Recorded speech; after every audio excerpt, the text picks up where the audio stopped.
Welcome to the Wake Before the Day podcast with my parents, Clark and Bobby. We're excited to talk about the Bible and the Holy Spirit adventures. Thanks for listening. We're excited to dive into 1 Timothy with you, and just kind of a recap. What's going to happen in this chapter is Paul is talking about the qualifications of overseers and deacons, or elders and deacons. Yeah. And this is transitioning from chapter 2 in the Bible, where Paul goes out of his way to say women should not hold the role of like elder in the church. Mm-hmm. And what he says here is that that calling, that specific role, that spiritual position is for men. Mm-hmm. And then he lines up like, well, what are the qualifications for those men to hold that position? Yeah. And please note that not any man can just step in and lead. Mm-hmm, mm-hmm. He gives you descriptions of what a godly overseer, or early on they would call this like a bishop, an oversight, we would say elder. Like what do they need to look like? What do they need to act like? What do they need to have? And so you want to read verses like 2-5 for us? I do. You guys, hang on. This is the ESV. So here we go. Therefore, an overseer must be above reproach, the husband of one wife, sober-minded, self-controlled, respectable, hospitable, able to teach, not a drunkard, not violent, but gentle, not quarrelsome, not a lover of money. He must manage his own household with all dignity, keeping his children submissive. For if anyone does not know how to manage his own household, how can he care for God's church? One of the biggest takeaways for me reading this is note, he does not talk about giftedness at all. Sure. Or charisma. Mm-hmm. If you go verses 2-5 on the qualifications of a godly elder, it's about a character. Mm-hmm. It's about integrity. Mm-hmm. It's about who the person is and who the person is becoming. And I think that's really important, because today, oftentimes, it's those who are the most charismatic and gifted and the ones who can woo and awe you with a joke or a lighthearted or, or just a good storyteller, whatever it is, or really pulls on the heartstrings. Those are the leaders. And Paul's saying, Timothy, when you're in Ephesus and you're looking to start your church, look for people who have high character and a wide foundation and deep roots. And so this is just really important. And for us at Emmanuel, I know that there's many people all over the world listening to this, but for us at Emmanuel, when we do our voting for who gets to be an elder at our church, the church gets to cast in votes and a ballot. And then what happens is like the elder, the consistory, the admin team will go through it. And then they'll present like the top names that have been nominated, and they'll put it out in a letter to the church along with the budget, kind of explaining like, where's the money going? Who are these people? And the reason why is we want to give those who are partners in mission at Emmanuel a chance to say, yes, I affirm this, or no, that there's character flaws here that you should know about. Yep. And so we just take it really seriously, and we want to create space for people to share, like, hey, this is why I love this option for the budget. And also these men are godly elders, but we should do this. And on the flip side, like, hey, here's a warning. I think you should be aware of this. They're charismatic. They might be fun and be able to have high relational skills, but there's very little spiritual integrity. And it's like, thank you. Thank you for saying that, because we need to know it. And if you go to verse 6, it's another important verse. He says, he who must not be a recent convert, or he may become conceited and fall into the same judgment as the devil. Again, it seems like a kind of a strange and strict verse. Like, why would he say don't nominate a new convert to be an elder? And the reason why is because Father Time does many good things, and it just reveals. Time reveals. And there's a honeymoon season, it seems, when you get excited about something. And so when people come to Christ, there can often be like 6 to 8 months, or maybe in a year, of like, I'm really excited. I love Jesus. The emotions are high. It's really important to see what happens when the emotion goes away, when that emotional high and excitement of following God leaves. Because that honeymoon season is really for everything. If you get a new job, this is the best job ever. It's awesome. And then reality sets in. You're like, it's not as great as I thought it was. And hopefully you're still grateful for the job. Same thing when you date. You're like, this is great. This person can do no wrong. And then in time you realize, they're a human being just like me. And when it comes to following Jesus, oftentimes there's a honeymoon season where people are all in. But you got to give it time to see, is this genuine or is this emotional? if people have emotively given their life to Christ, when the emotions fade or a crisis hits in their life, that time reveals whether there's a genuine, authentic faith or not. And so that's why it's really important not to give too much leadership responsibility to someone who's new to the faith. And it's not even fair to them. Right. You're setting them up for failure. It's like, hey, we want to walk with you. Yep. We can have this be a goal years down the road. But it's really important that you walk slowly. And this person's trained and equipped and encouraged and disciplined, just like we all are. And specifically in the text, too, because Paul's writing to Timothy in Ephesus. Yep. And so most likely, if you are new coming to Christ and you have been living in Ephesus, you've probably been just like inundated with like all of this pagan worship and idolatry. Absolutely. And so then even just to learn a new way of living, where it's like, oh, wait, I'm not sexually promiscuous. Wait, oh, okay. Or, wait, I'm able to, rest on Sabbath instead of just constantly working and pushing my business up to the front of the line or, whatever it is. So even just adopting these new traditions, which is kind of what Paul's saying, like, hey, this is what it looks like. These are the qualifications. You should be able to visibly see them in someone's life. Yeah. And so same thing with like the hospitality, being able to teach, not being a drunkard, not being violent. Like these are like markers that looking at someone, you should be able to see and understand and not be confused. We talk about this all the time, what Pastor Ken says when someone does become a partner in mission at Emmanuel. And he says, hey, we don't want our Friday night, our Saturday to confuse folks when they see you on Sunday.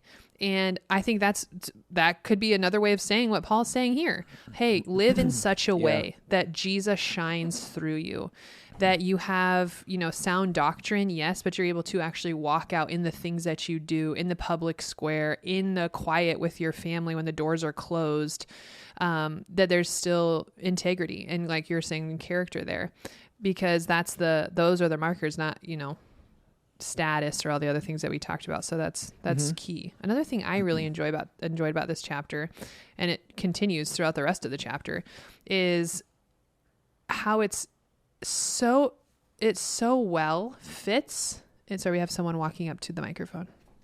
It so well fits in the narrative with the rest of Scripture. And what do I mean by that? Because sometimes we can read this and think like, wow, this sounds like a really high bar standard here that we're setting, or wow, this is no, like Paul's not saying don't be without sin. Like we understand the need for grace and mercy, but we are stepping into this relationship where there is order and where there's hierarchy. So instead of chaos, just like back in Genesis, how when God created, there was a plan and an order. Now also with his church, there is a plan and there is an order. So in all aspects of life, actually, there is an invitation emotionally, spiritually, physically, when we step into the way of Jesus, that, hey, it's going to look different now for your good, for flourishing, for the kingdom, for the good of the community. It's going to look different. And so is true relationally now, how you deal with each other. And so that's kind of what Jesus was getting at also with his very first sermon, with the Sermon on the Mount. All of that was just kind of a reminder. You have heard it said XYZ, don't do this, don't murder. And I come to tell you. And so again, it's a relational way of ordering your life so that not just the things that you say, but the ways that you think and the things that you do, all of these things actually are submitted to Christ and pointing to him. And so it is in the church. The same order and invitation to have peace is how, like, the qualifications for a leader should look, how worship should look. And so the invitation was really the same. It sounds similar, even going all the way back to Genesis, the invitation into this relationship that is not chaotic, but it has really clear and identifiable ways of doing things. So love that. For sure. And then as you look, it starts talking about the second role, which is specifically deacon. Sorry, I stepped away. Did you mention anything about deacon there or no? No, I was talking about all kinds of crazy stuff. Okay. The beach and stuff. So the deacons, though, in the church, and this one is where actually in like Romans and some other like places in the Bible, yes, it can be male or female. Deacons or deaconesses in the Bible. And when you go back to Acts 6, this role is specifically for those who are charged with taking care of the physical needs of the people in the community. And so back in Acts 6, they were looking around at like the widows and the poor, and not everybody was being taken care of fairly. And so they said, hey, the church has to love people well. Let's charge some of these folks and empower them to take care and feed and make sure the least of these are being, blessed. And it is an incredible gift. And so I'm just really grateful. I bet every single week at church, we'll have somebody come up that has a physical need, and I can then walk them by the hand, introduce them to the deacon, and say, hey, here's the introductions. Can you see where they're at, what they need? Usually we do have like an interview kind of process to make sure, because unfortunately there are swindlers out there, people just trying to take advantage, but the church is here to like honestly love and take care of people as best as we can. And then as he keeps going, he continues to unpack like these relationships within the family and the church. Verse 11, it says, in the same way, these women who are with the deacons or are with the elders are to be worthy of respect, not malicious talkers, but temperate and trustworthy in everything. And Bobby and I just laugh. We've got a friend here at church who talks about the importance of being equally yoked, and there are couples who are equally yoked, have dynamic math. And I love it. He'll just say, 2 + 2 with an equally yoked couple equals 10. And I'm actually like starting to see the beauty of that. When you have a family unit that is equally yoked in a team, it is dynamic. It is good. And so I just love that. It's like, hey, we don't want, the wife to be godly and really, spiritually savvy, and the guy just be on the side, being lukewarm, doing whatever. And vice versa. You don't want the husband to be the leader in the family and have the wife be like, I don't care about these spiritual things. I want to go do my own thing. It's like, there's this call to be equally yoked, and it's a beautiful gift. And then verse 15, kind of transitions, and he looks at like the reasons for Paul's instructions. He says, if I'm delayed, you'll know how people ought to conduct themselves in God's household, because Paul's trying to find ways to reunite with the people that he's writing letters to, which is the church of the living God. And so in this, he's reminding God is the builder of the church. He's the architect of the church. He's the foundation of the church. And then verse 16, he says, beyond all question, the mystery from which true godliness is great, it comes from Jesus. Exactly. It says he appeared in the flesh, was vindicated by the Spirit, seen by the angels, preached among the nations, believed on by the world, and taken up in glory. And so everything we do at church, from the spiritual roles we have between the elders and deacons, and I want to make this a point of clarity here. We believe at Emmanuel that women's voices need to be heard. You notice you have Bobby Jean here. You have Jody Grass. You have Sarah Shevlin. You had April Hurst. It's just when it comes to like the structure of the church and throughout church history, it always seems that the overseer, the elder of the church, is a male, and the elders are males, and then the deacons can be deacons or deaconesses. And in that, you still have voices heard. There's teamwork. There's a place for everybody, from the children's ministry to the teenagers at our church, which is like the oldest generation alive, to men's and women's groups and couples groups. And so we need everybody. And that's why I thoroughly enjoy doing this with you. And I think it's just amazing. There are perspectives and things that I need to hear from you. And we look at the scriptures together.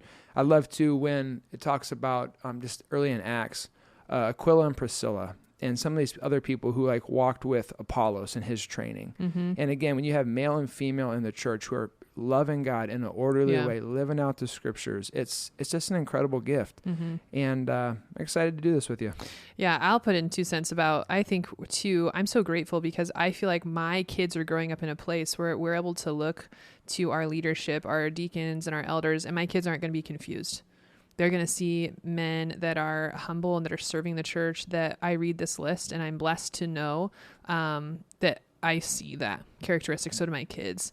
Also, I think just as far as church staff all the way down, the servant leadership, I think, is another thing that me now speaking as a woman, we're able to actually just step into our position because of how well the servant leaders, I'm thinking of Pastor Ken, I'm thinking of Pastor Richard, I'm thinking of you, Johnny, I'm thinking of the other people that really lead and honor folks, so that it's actually not a difference when it comes to value. Like, oh no, this position has so much higher value. Yeah, not at all. This other position is not as. Nope, that's not the culture at all. Yeah. And I'm grateful because I think that's another picture of the church of Acts, like you're saying, where it's like, hey, These positions are of great need in the kingdom, and God has extended an invitation. It's not because we are great and anybody's doing anything great. It's actually because we all have need, and we get to step in and partner with God as he works. As he works. Yeah, and it's all him. That's the point too. Like if you want to backtrack to 1 Corinthians 12, when Paul's talking about the body of Christ, he's like, the hand needs the foot needs the hand. Also, going back to like the gender roles specifically in the church, we notice that Eve came from Adam's side. She did not come from Adam's chest or Adam's spine. In that, like the imagery is supposed to be there, shoulder to shoulder, leading and loving. There is no hierarchy in terms of strength or value, like Bobby Jean's just saying. And so we've got our roles to play in the church. But there is order. There is order. That's laid out here. Yeah. And that's one thing, like we've said constantly, is that when we live in that and we submit ourselves relationally, physically to the word, then we're blessed by God because we're submitting ultimately to his word through the church, through this order. So you guys, thanks for 1 Timothy being with us and just kind of fleshing it out, reading. It's really good and helpful and fun to do that. All right. Thanks God bless you all. See you Friday. The Lord bless you and keep you. Don't make his face shine on you and be gracious to you. The Lord turn his face towards you and give him his peace. Have a great day.